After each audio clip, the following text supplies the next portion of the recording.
ధ్యాయేత్ పద్మాసనస్థాం వికసితవదనాం పద్మపత్రాయతాక్షీం హేమాభాం పీతవస్త్రాం కర్కలతల సద్దేమ పద్మాం వరాంగీం సర్వాలంకారయుక్తాం సకలమభేదాం భక్తరం రాం భవానీం శ్రీవిద్యాం శాంతమూర్తిం సకల సురనుతాం సర్వసంపత్ప్రదాత్రీం.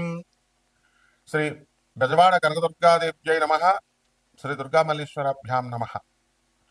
మనము సాధనలు చేస్తూ ఉంటారు ప్రతి ఒక్కళ్ళు కూడా. ఈ శాంతులు ఏమండి, మా గ్రహాలు పుట్టినప్పుడు నక్షత్రం బాలేదండి, లేకపోతే నక్షత్ర శాంతి చేయించామండి, గ్రహాలు బాలేదన్నారండి, లేకపోతే మా ఇంట్లో వాళ్ళు ఎవరో చచ్చిపోయారండి, ఇంట్లో చచ్చిపోయాడండి అందుకని ఇల్లు సంవత్సరం అంతా ఖాళీ చేస్తామండి, తర్వాత పితృదోషాలు అన్నారండి ఏమండి అక్కడికి దానికోసం అని చెప్పేసి గోకర్ణం వెళ్ళి చేయించమన్నారండి. అలాగా మేము చేయించామండి కానీ ఫలితాలు లేవు. కాలసర్పదోషం అన్నారండి, శ్రీకాళహస్తి వెళ్ళామండి, లేకపోతే త్రయంబకేశ్వరం గుడికి వెళ్ళామండి, ఇవన్నీ లక్షల రూపాయలు ఖర్చు పెట్టామండి. అండ్ లాస్ట్లో ఆఖరిగా అడుక్కు తిని మీ దగ్గరకు వచ్చామండి. ఇదే ఏ జ్యోతిష్కుడికి కలిగేటటువంటి అనుభవాలన్నీ కూడా. అంటే ఎవరి దగ్గరికి వెళ్ళినా సరే ముందు ఏమండి డబ్బులు వేసామండి, వాళ్ళు బ్లాక్ చేస్తారండి నెంబరు. తర్వాత ఇవన్నీ ఏంటి, ఇవన్నీ బదులు మీకు ఒక్క రూపాయి కూడా ఖర్చు అవసరం లేకుండా చక్కగా ఒక ఉపాస్య దేవతను సెలెక్ట్ చేసుకోవాలి మీరు. ఏదో ఒక దేవుడు, బ్రహ్మో విష్ణువో శివుడో లేకపోతే ఈ యొక్క అమ్మవారో, ఇలా వీళ్ళందరూ కూడా prime minister level president level అనుకోండి, ప్రోటోకాల్ ఉంటుంది కదా, వాళ్ళని కలవలేరు మీరు వెళ్ళి. కింద వాళ్ళంతా సెక్యూరిటీలు, చీఫ్ సెక్రటరీలు, వీళ్ళు వాళ్ళు అంత పెద్ద తతంగా ఉండదు ప్రోటోకాల్. కాబట్టి చిన్న దేవతల్ని సెలెక్ట్ చేసుకుంటున్నారు ఈ మధ్యకాలంలో.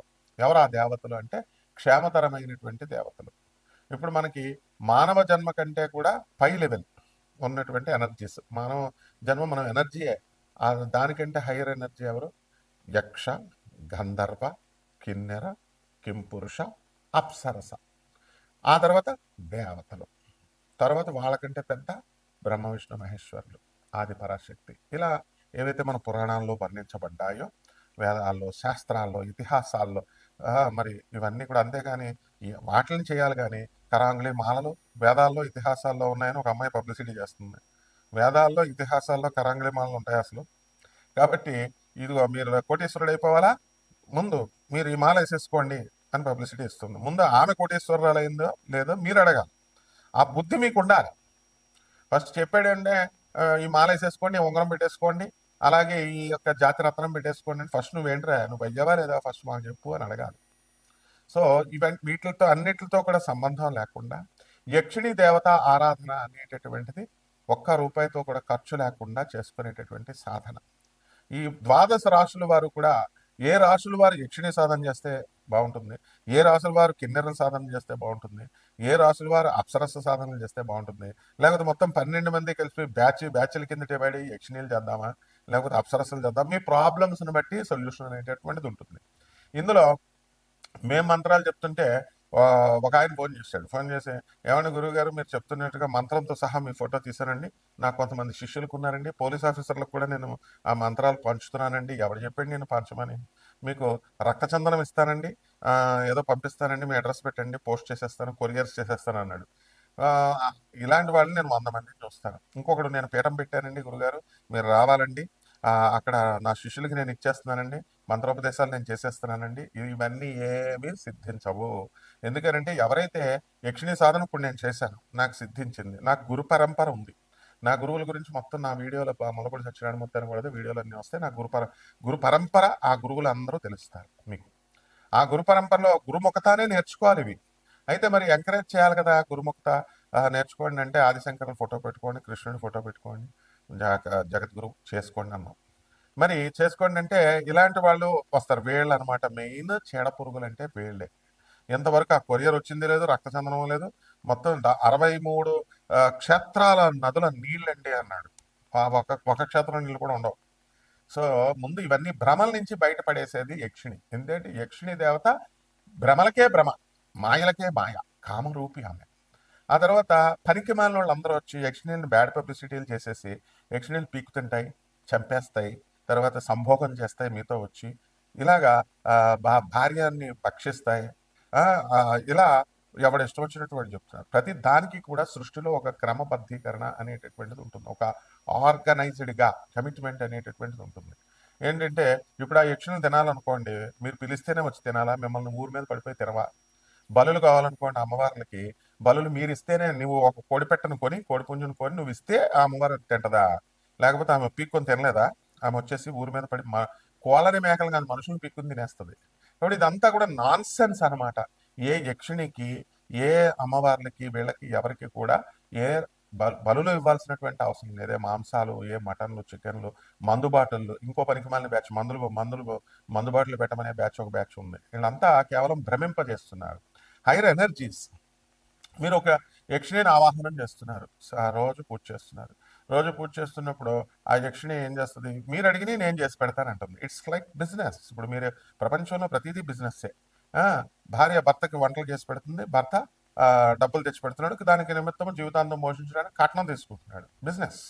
తర్వాత ప్రేమ సంగతి తర్వాత. అవన్నీ ప్రేమ ఉంటే విడాకుల కిందకి వెళ్తారా? రోజు కిట్లట్లు ఫైటింగ్లు ఎందుకుంటాయి? ఆ విధంగా ఆ ఎనర్జీస్ యక్షిణీల్లో అత్యంత తొందరగా మీకు చేసి పెట్టేటటువంటి సాధన. దానికంటే మానవుడి కంటే కింద ఉండేటటువంటి లోయర్ ఎనర్జీస్ ఉంటాయి, దెయ్యాలు, భూతాలు, ప్రేతాత్మలు, ఇవన్నీ. అవి మనమే అన్నమాట. ఆత్మస్వరూపం, భగవంతుడు అంతా ఒకటే, ఆత్మరూపుడు. ఆ యొక్క పరమేశ్వరుడు మన గురుగారు బ్రహ్మశ్రీ చాగంటి కోటేశ్వరరావు గారు చెప్తారు ఒక వీడియోలో, ఏమని భూతనాథుడు ఆయనే. మరి తండ్రి ఇప్పుడు 10 మంది పిల్లలు ఉన్నారు, ఒక 9 మంది ఆఫీసర్లు అయిపోయారు, బ్యాంక్ ఆఫీసర్, ఐఏఎస్ ఒకడైపోయాడు, ఒకడేమో వేగబాండ్ లాగా రోడ్ల మీద తిరుగుతున్నాడు. వదిలేసుకుంటాడా రౌడీ షీటర్ అయితే? వదులుకోడు కదా తండ్రి. ఆ విధంగా భూతాలు, ప్రేతాలు, ఆత్మలు, దెయ్యాలు ఇవన్నీ కూడా శివుడి సంతానమే. కాబట్టి శివుడు వాటిని చూసుకుంటాడు అని అద్భుతంగా చెప్పారు గురుగారు. కాబట్టి మీరు యక్షిణీ సాధన చేసేటప్పుడు ఏమన్నా గురుగారు నాకు మంత్రం ఇచ్చేయండి అంటే, ఫస్ట్ అసలు నువ్వు ఎవడవి, నీ స్పిరిచువల్ బ్యాక్గ్రౌండ్ ఏంటి, నువ్వు ఏ దేవతను పూజ చేస్తావు? ఈ రోజే మీ వీడియో చూసి టెంప్టింగ్ అయిపోయి నేను యక్షిణీ సాధన చేసాను, యక్షిణి అంటే మామూలు మనిషి అనుకుంటున్నావా? మళ్ళీ తోలు తీసేస్తుంది. యక్షిణీలకు అస్సలు కోపం రాకుండా శాంతంగా ఉంచాలి. యక్షిణీలను బ్యాలెన్స్ చేయడానికి గురువు ఉండాలి. ఇప్పుడు యక్షిణిని కంట్రోల్ చేయాలి. ఇప్పుడు నువ్వు పిలిచేసి పిచ్చి మాటలు మాట్లాడతావు మనుషులతో మాట్లాడినప్పుడు. నాకు జాతకం చెప్పించుకోవడానికి వచ్చినాడు, మనం ఈ అపాయింట్మెంట్ నెంబర్లు ఎందుకు పెడతామండి? ఎవరైతే బాగుపడతారో కన్సల్టేషన్ కోసం అసలు డబ్బులు తీసుకోవాలి. మేము డబ్బులు తీసుకోం కదా. నాన్ కమర్షియల్ ఎందుకు చెప్తున్నాం? నాన్ కమర్షియల్ ఒక గవర్నమెంట్ ఆఫీసర్గా ఉన్నటువంటి వాళ్ళు మేము బిజినెస్లు చేయం. కాబట్టి నాన్ కమర్షియల్ అనే పదం అందుకు వాడతాం.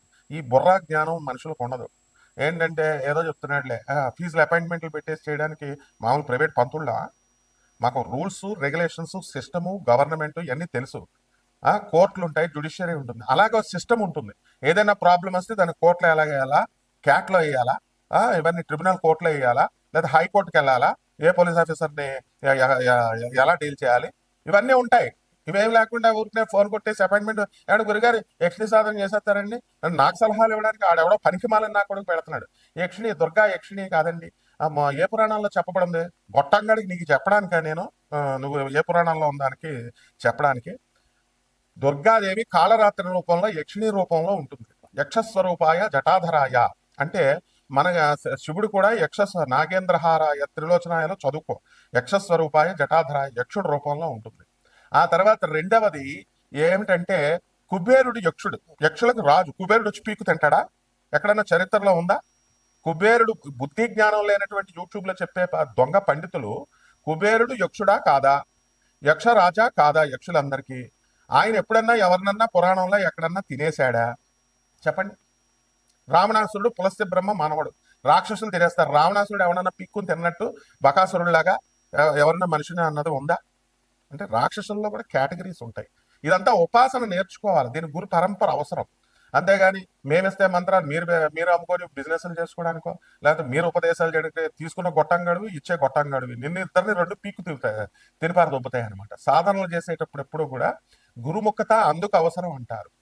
గురువు అనేటటువంటి వాడు, ఇప్పుడు మాకు బెజవాడ కనకదుర్గమ్మ తల్లి మేము పిలిస్తే వస్తుంది. ఎస్, అవును, నేను దత్తాత్రేయుడి చెల్లెల్ని, నేను దత్తాత్రేయుని అక్కన ఒక ఆవిడ, లేకపోతే మాకు నిజంగానే పూనకాలు వచ్చేస్తున్నాయి, లేకపోతే అమ్మవారు నాతో మాట్లాడేస్తుంది, చాటింగ్ చేసేస్తున్నాం, ఇలా పరికమాలని అనుకున్నారా ఏంటి? ఉపాసన మంత్రతంత్ర శాస్త్రాలు. అక్షరమాలం కృతే ఐం బదబద వాగ్వాదిన్యై స్వాహ, మాం గృహాణ ఐం బదబద వాగ్వాదిన్యై స్వాహ, క్రీం క్రీం క్రీం హూం. కుంభరాశి, ఈ కుంభరాశి వారికి అందరికీ కూడా ఏలినట్స్ అని జరుగుతుంది. కుంభరాశి వారికి అందరికీ కూడా ఏలినట్స్ అని జరుగుతుంది. మరి ఈ ఏలినట్స్ అనే గ్రహ ప్రభావంలో మనకు అన్ని కష్టాలేమో అనేటటువంటి భ్రమంలో మీరు ఉంటారు. ఆ భ్రమల్ని, హాలుసినేషన్స్ ని, ఆ తర్వాత ఆ యొక్క కన్ఫ్యూజన్స్ ని అన్నిటినీ కూడా మనకి ఈ యక్షిణి సాధన అనేటటువంటిది నిర్మోహడంగా తీస్తుంది. ఎందుకంటే మాయలకే మాయ ఆమె కామ రూపి యక్షిణి. అందువలన ఈ యొక్క ఏలినాటి శనిలో మనకి పనులు లేదండి అని బాధపడేటటువంటి వాళ్ళంతా కూడా మీకు పనులు తప్పకుండా వస్తాయి. గురుడు మరి పంచమ స్థితి కారకుడై మీకు సకల శుభాలని ఇస్తాడు. అంతేకాదు మీకు పిల్లలు లేనటువంటి వాళ్ళకి పిల్లలను కూడా కలిగిస్తారు. అలాగే ఐశ్వర్యాన్ని మీకు సంపదల్ని అన్నిటిని కూడా తీసుకొచ్చి మీకు ఇవ్వడం అనేటటువంటివి జరుగుతాయి.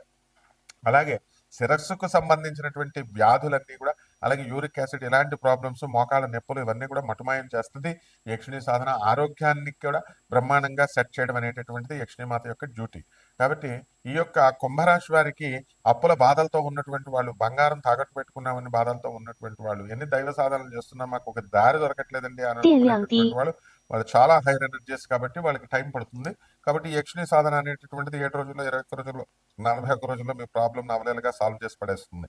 కాబట్టి ఈ యొక్క యక్షిణి దగ్గరికి వచ్చేసరికి చాలా కొన్ని జాగ్రత్తలు, కొన్ని స్పెసిఫికేషన్స్ జాగ్రత్తగా ఈ యొక్క గురువు యొక్క ఆజ్ఞల మేరకు జాగ్రత్తగా వెళ్ళాలన్నమాట. అవన్నీ కూడా మేము చెప్తాం. అలాగే ఈ యొక్క విద్యార్థులు, కుంభరాశిలో ఉన్నటువంటి విద్యార్థులందరూ కూడా బ్రహ్మాండంగా చదువుతారు. ఆఫీసర్లందరికీ కూడా ప్రమోషన్స్ రావడం, ఉద్యోగులకు ప్రమోషన్స్ రావడం జరుగుతాయి. ఇంకా ఈ కోర్టు కేసుల్లో ఉన్నటువంటి వాళ్ళకు కూడా ఈ కుజుడు ఎప్పుడైతే మనకి ఈ యొక్క కుంభరాశి వారికి అందరికీ కూడా వ్యయంలో ఉన్నప్పటికీ కూడా రవి, బుధ, కుజ, శుక్ర గ్రహాలు మంచి స్ట్రాంగ్ గా, మోస్ట్ స్ట్రాంగ్ గా ఉండడం ద్వారా మీకు అద్భుతమైనటువంటి ఈ యొక్క రిజల్ట్స్ ని మీకు ఇవ్వడం అనేటటువంటిది జరుగుతుంది. కాబట్టి ఈ రాశి వారికి అందరికీ కూడా, కుంభరాశి వారికి వైద్యం అన్నిటిలోనూ కూడా మీకు హెల్ప్ చేయడం జరుగుతుంది. అందువలన అమ్మవారికి ధనయక్షిణి అమ్మవారి యొక్క సాధన మీరు చేసుకోండి. అదే విధంగా ఈ యొక్క ఏలినాటి శని కాబట్టి శని జపం చేయండి, శని స్తోత్రాలు చదవండి, శనికి కిలోంపావు నల్ల నువ్వుల్ని, నల్లని వస్త్రాన్ని పేద బ్రాహ్మణులకి శనివారం నాడు ఉదయం 8 గంటలకు దానం చేసుకోండి. దశమహావిద్యల్లో ఒకటైనటువంటి ఈ యొక్క అమ్మవారు మహాకాళి అమ్మవారి రూపంలో, ఆమె దుర్గాయక్షిణి, మరి ఆ మా కాళరాత్రి రూపంలో మనం చేస్తాము. దుర్గాదేవి యక్షిణి రూపంలో అవన్నీ మేము చెప్తాం. కాబట్టి కావాల్సినటువంటి వాళ్ళు మమ్మల్ని సంప్రదించండి. శుభమస్తు.